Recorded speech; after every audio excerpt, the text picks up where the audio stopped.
నా మీద శరణ్ చౌదరి అని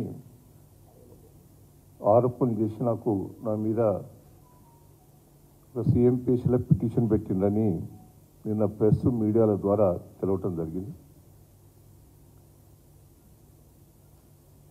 ఆ శరణ్ చౌదరి నాకు ఎలాంటి సంబంధం లేదు, ఆయన ఎవరో కూడా తెలియదు నాకు. మొన్న ఆయన విచారిస్తే ఆయన బీజేపీలో ఉండేది,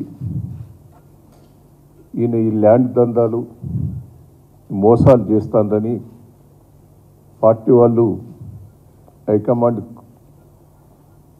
చెప్తే వాళ్ళు పార్టీ నుంచి కూడా అతన్ని సస్పెండ్ చేయటం కూడా జరిగింది. సరే, ఆయన గురించి కూడా నిన్న చాలా విషయాలు కూడా తెలుసుకున్నాం. ఈయన రియల్ ఎస్టేట్ బిజినెస్ ఏదో చేస్తాడట.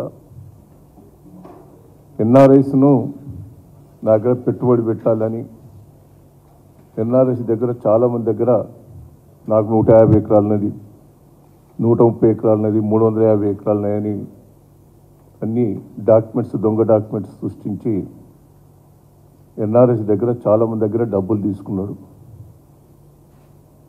ఆ డబ్బులు తీసుకుని అందరికి కూడా మోసం కూడా చేయటం జరిగింది. సరే, ఎన్ఆర్ఐ ఒక విజయ్ అంటేనే ఆయన 5 కోట్లు తీసుకున్నాడట ఆయన దగ్గర. 4 నెలల బట్టి 6 నెలల బట్టి తిరుగుతూనే ఉన్నాడు. ఇస్తా అని అంటున్నాడు. ల్యాండ్ లేదని తేల్చిపోయింది.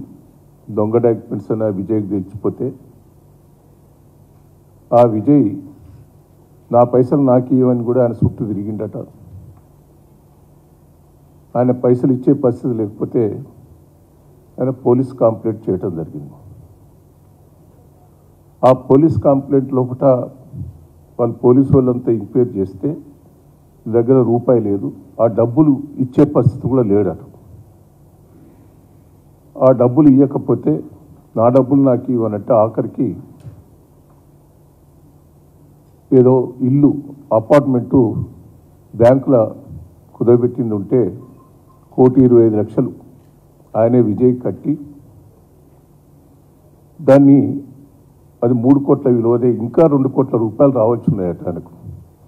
ఆ 2 కోట్ల గురించి ఒత్తిడి చేస్తుంటే ఇప్పుడు నా మీద ఆరోపణ చేస్తున్నారు. వాస్తవంగా ఎన్ఆర్ఐస్ మీకు తెలుసు, అందరూ కూడా నాకు పరిచయస్తులే. ఆ విజయ్ నా దగ్గరికి వస్తే వాళ్ళు ఎన్ఆర్ఐస్ని తీసుకొని వచ్చిండట. నాకు ఆ విజయ్ కూడా పరిచయం లేదు. ఆయనే ఎన్ఆర్ఐస్ని తీసుకొస్తే మీరే సిపి దగ్గర పోండి అని నేను సిపి దగ్గరికి వెళ్ళగొట్టాను.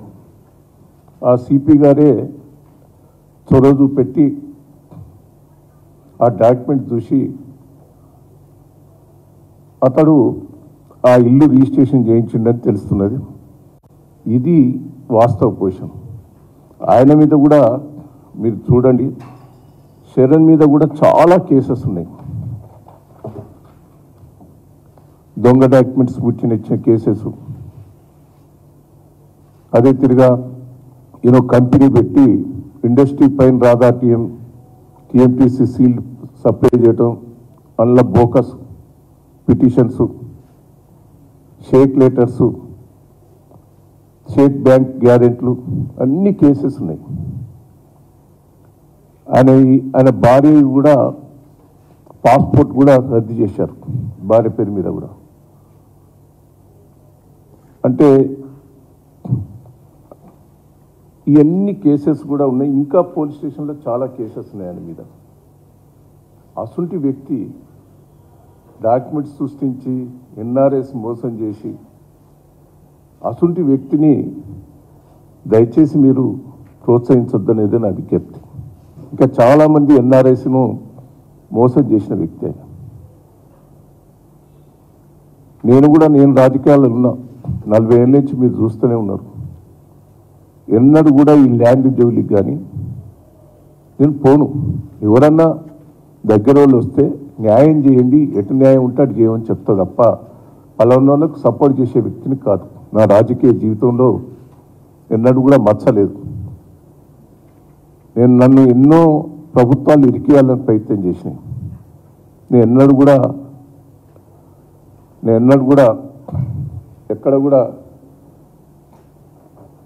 నేను ఇరకలేదు, ఇరికిచ్చే ప్రయత్నం చేసినా నేను ఒక్కటే మిమ్మల్ని అందరినీ రిక్వెస్ట్ చేసేది, వాస్తవాలు తెలుసుకొని నేను ప్రెస్ మీడియా వాళ్ళని రిక్వెస్ట్ చేస్తున్నాను. ఏదో తొందరపడి నా మీద వీళ్ళు ఆరోపణ చేసినప్పుడు దయచేసి కొంత వాస్తవాలు తెలుసుకొని రాస్తే బాగుంటుందని కూడా నేను రిక్వెస్ట్ చేస్తున్నా. రెండవది, ఈ ఇళ్ళ కూడా నాకు దీంట్లో సంబంధం లేదు.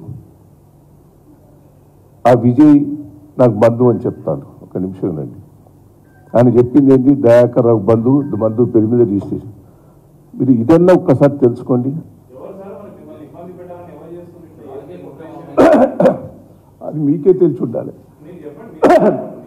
అది ఇంకా బయటికి రాలే. ఇప్పుడు ఇటువంటి వ్యక్తిని ఇటువంటి కేసెస్ పరిమితం ఇంకా తీసుకోలే. పోలీస్ స్టేషన్లో, బంజారా పోలీస్ స్టేషన్లో చీటింగ్ కేసులు ఎన్నో ఉన్నాయి, ఎన్ఆర్ఎస్ మోసం చేసి. అటువంటి వ్యక్తి స్టేట్మెంట్ ఇస్తే మరి దయాన్న మీద మీరు ప్రెస్ మీడియాకి ఇస్త్రీ. అది ఏమో మరి తెలుస్తలేదు, నాకు అర్థమైతలేదు. నన్ను బదనం చేయాలన్నా, డిఫేమ్ చేయాలన్నా ఏందో మరి అర్థమవుతలేదు.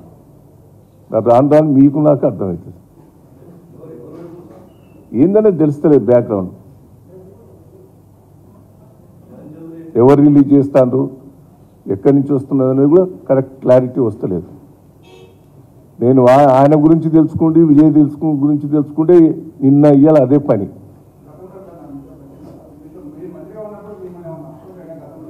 ఎవరు వచ్చిండని చెప్తున్నారు కదా, ఆయనే చెప్తా అండి. నా దగ్గరకు వచ్చిండు, నా దగ్గరకు ఆయన కమిషనర్ దగ్గర నాకు అపాయింట్మెంట్ ఇప్పియమని కోరిండు. కమిషనర్కి ఫోన్ చేసి అపాయింట్మెంట్ ఇప్పించిన, కమిషనర్ ఎగ్జామ్ చేసి విజయ్ కాదు, చరణ్ చౌదరి ఎందుకు వస్తారు నా దగ్గరికి? నరేందర్ రెడ్డి ఎన్ఆర్ఐస్ వచ్చారు, ఒక 3-4 కలిసి వచ్చారు. ఎన్ఆర్ఐస్ నాకు అమెరికాలో పరిచయం, వాళ్ళు ఎన్ఆర్ఐస్ కలిసి వచ్చారు.